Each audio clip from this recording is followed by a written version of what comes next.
Today, attention-grabbing colour schemes and strobe lights are an essential part of high-profile traffic policing, as is speed. If required, a car like this could go at 150 miles an hour. And in our next sequence, you'll see why. So I bought this, and I knew that there was a chap who was looking for a blue interior. Why does someone need a blue interior? Because many moons ago, Steve used to be a copper. PC Woodward is a self-confessed anorak when it comes to cop cars, and has even written a book about them. I do love older cars, police vehicles in particular. This force was the first force in the country to use foreign cars, and we've been spoilt rotten over the years in comparison with a lot of other forces. I mean, we were using BMW 525s when North Wales Police were using Austin Maestros. And when he was a copper, he used to drive a Volvo 850 T5, a white one with a blue interior. And recently, Steve purchased the very same police car that he used to patrol in, a white 850 T5. But the interior had been changed from blue to beige. Let me get this straight. You bought the original police car that you used to patrol in? Yes. That's amazing. So that was what, 25 years ago? Yeah. Yeah, they were 95 we started using T5s. So. How did you find it? How did you find the actual car? He found me, actually. That was about 2 years ago, maybe a little bit longer. He came to the I run an organisation called Police Car UK. Yeah. And he came to me through the website saying he thought he got an ex police car. Yeah. Did a bit of chatting about it. I couldn't believe it. It turned out to be one of my own ones. And anyway, he was going to restore it. He was going to restore it. I sent him all the photos and all the information and things. And he's one of these guys that just never got round to it. Yeah. He'd already had it 9 years by then and not touched it. Yeah. And in the end, I think I wore him down. Why do you think the interior was swapped out of your police car for a beige one? Well, he said that a previous owner had done it, but I suspect he'd done it. Right. Okay. It's been professionally done. Yeah. It's not just been sort of cobbled together. But I can't restore the whole of the car back to its original police spec with a beige leather interior. Yeah, it wouldn't be right. It has to be this blue interior. Yeah. And they, like I just did a bit of an intro video earlier on. They are getting really hard to find. Yeah. Like the base spec cars, particularly, part of it. I think it's largely due to the scrappage scheme. These cars have just disappeared. Yeah. There's just not many of them left. Right. So now that you've seen this, are you happy with this interior? Yeah, and absolutely. Yeah. It's cleaner than it was when it was when the police used blue interiors. Good. Well, that's good. That's good to know. And just quickly before I'll let you get away, then, have you got any good stories from your T5 police days? Oh, blimey, loads. Well, when we started using them, they were completely different. Up until then, or certainly where I am down in Hampshire, we've been using BMWs for years. So you're talking about rear-wheel drive, manual gearboxes, and all of a sudden they lumped us with front-wheel drive autos. And they're all auto, were they? Yeah. Yeah. Although the first one we had was a manual saloon. Volvo pulled the rug from under Vauxhall's feet because they gave every force in the country a brand new T5 saloon. Yeah. And this one had no traction control. Yeah. Got through the first set of front tyres in 3,000 miles. Wow. Which is appalling when you think about it. Yeah. But it was a beast. We hadn't driven anything like it ever. So that would have been the early 95. What's 230 horsepower-ish, something like that. The rumours were that they'd upped them to 250. Yes. Because there's always rumours that the police T5s were that little bit tweaked. The only thing they ever did, the police don't muck about with cars, tweaking or anything like that. Yeah. It just doesn't exist because they're under warranty, like Joe Public's car. Yeah. So the only thing they ever did, and that was at police request nationwide, following a few major incidents, was changing the discs. Right. To larger discs, better calipers, because as I'm sure you know, with a 5-cylinder engine, there's no engine braking at all. Yeah. And if you're doing 140 miles an hour coming up the slip road to a roundabout, you take your foot off the accelerator, nothing happens. Yeah. It just keeps going. Yeah. And it caught a lot of people out by surprise. But the brakes were pretty crap. Yeah. Frankly.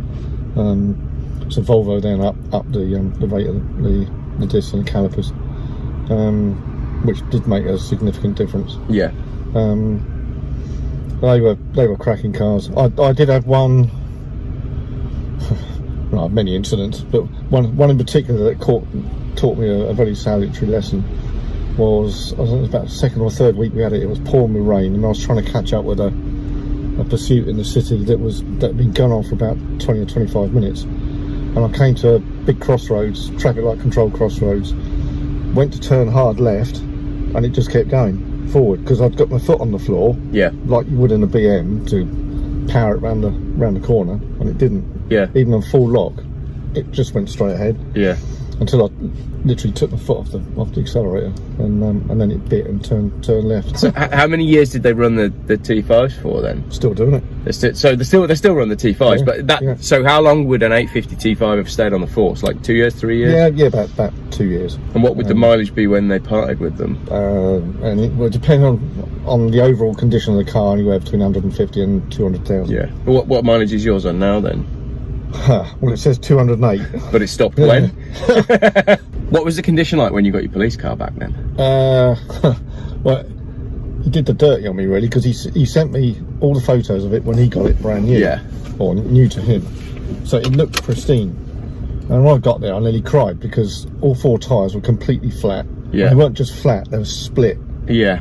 Completely split at the bottom. And so it wasn't in the condition I thought it was going to be in, and Yeah. I nearly walked away. Yeah. Even though I'd driven all the way from Portsmouth up to Liverpool to go and collect Oh it. gosh. I mean, dragging it up onto the low loader was nigh on impossible. Yeah. Getting it off the other end was completely impossible. It took 4 of us to push it off. Yeah. But it started second turn of the key once I put a battery on it. Amazing. Which after 11 years I thought was quite incredible. Yeah. And it just purrs like this one is at the moment. Yeah. So Well, I wouldn't do this. You know, we've been sat here with the engine idling for 5-10 minutes whilst we're chatting away. I wouldn't do this for an old BMW.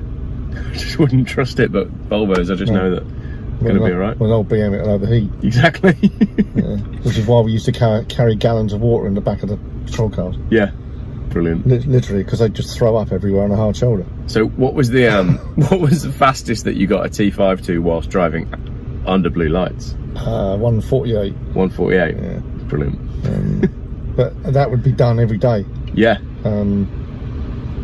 Literally every day. If you're on motorway patrol, then it'd be perhaps 2, 3, 4 times a day. Really? Yeah. Wow. So testament to the fact that the Volvos can put up with it and do it all day long. Well, I mean, certainly in my force, we had the very first ones in the country. Yeah. Volvos, that is. We had in 1965 started buying Volvo 121 estates. Yeah. I've still got one of them. Oh, of course you have. I'll put a photo on the video. Yeah.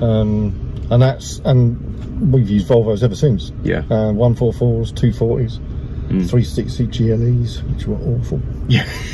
Absolutely appalling car for what we would use it for. Yeah. We had 264s. Yeah. With manual gearboxes, which was unheard of. Yeah. And then 240s we had from 75 right through to 92. Yeah. Yeah. Hundreds of them. Yeah. And all of the press take the mickey out of them for being slow old tanks. They're not. Yeah. And I presume they didn't break either, being because that's what the Volvo was known for. Genuinely so. There are police officers in Hampshire that owe their lives to them. Really? Yeah. So apparently you can plug into the OBD and read the true mileage of the car off of that. All right. Okay. So that might be worth looking at. And the rest of the car's completely original. Yeah. And it's in remarkably good condition, really. Brilliant. Body wise and underneath's fine. Okay. Cool. Well, I'm really excited that I'm excited that I've been able to have this conversation with you, and I'm looking forward to seeing what it's like when it's done. You are. Yeah. Well, you must be super excited. Yeah, I can't wait. Yeah. It's I mean, it's not going to take me a few weeks. It's going to take me probably a few months. Yeah. I've got a lot of the police kit for it already. It's finding time with a full-time job to actually knuckle down and get on with it. So. Well, we'll do a follow-up video when you're done and when it's ready. I'll come and do a video with it. Yeah, that'd be great because I'd love to see it. Yeah. Thanks very much for letting me film and having a chat. Good pleasure to take you out in it and yeah, that'd be brilliant. let you show you what it does. Excellent. Or used to do. All right, there we go. Right, I guess you got, how long did you drive home? A couple of hours, 3 hours? Yeah, about 2.5, 3 hours. Yeah, okay, So, good stuff. yeah. Well, she's a nice old girl. It's high mileage, but it drives well, and you never know. I might be having this car back in the future. We'll see, won't we? We'll see. Okay. Lovely. Thanks for watching. Right, my pleasure.